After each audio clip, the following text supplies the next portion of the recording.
কল্পনা করুন তো, এক বছরে আপনি 2 বার পবিত্র রমজান মাসের সোয়াব হাসিল করছেন এবং বছরে 3 বার ঈদের আনন্দ উদযাপন করছেন। শুনতে অবিশ্বাস্য মনে হলেও জ্যোতির্বিজ্ঞানের গণনায় এটি হতে যাচ্ছে আগামীর বাস্তবতা। দুবাই অ্যাস্ট্রোনমি গ্রুপের প্রধান নির্বাহী হাসান আহমেদ আল হারিরি জানিয়েছেন, 2030 সালে মুসলিম উম্মাহর জীবনে 2 বার রমজান মাস ফিরে আসার এক বিরল ঘটনা ঘটবে। ইংরেজি ক্যালেন্ডার এবং চন্দ্র বছর দিন সংখ্যার পার্থক্যের কারণেই মহাজাগতিক এই সমীকরণ তৈরি হচ্ছে, যা নিয়ে বিশ্বজুড়ে এখন ব্যাপক কৌতূহল সৃষ্টি হয়েছে।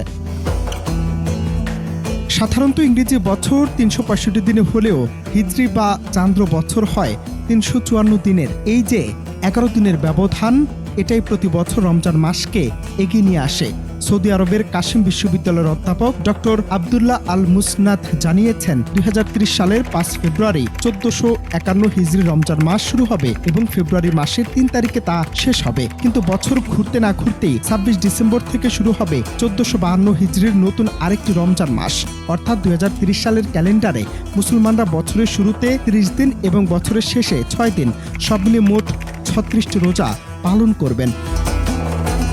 একাধিক সংবাদ মাধ্যমের তথ্য বলছে, এ বিস্ময়কর ঘটনা রেশ কাটতে না কাটতে 2033 সালে অপেক্ষা করছে আরও এক বড় চমক। গ্লোবাল ইসলামিক ক্যালেন্ডারের তথ্য অনুযায়ী 2033 সালেও 2 বার পূর্ণ রমজান মাস আসবে এবং সেই বছর মুসলিমরা মোট 3টি ঈদ পালন করার সুযোগ পাবেন। চান্দ্র মাসের ঘূর্ণন চক্র প্রতি 33 বছর অন্তর একটি অবস্থানে পৌঁছায়, যখন ইংরেজি বছরের ভেতর হিজরি বছরের 2টি মাস ঢুকে পড়ে। এর আগে 1997 সালেও এমন ঘটনা ঘটেছিল, যা আবার 2030 সালে এবং 33 সালে ঘটতে পারে।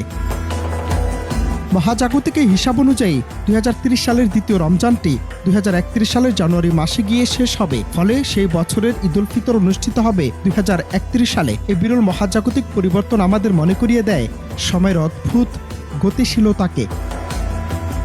অনন্ত হাসান মাসুদ, বাংলা টিভি।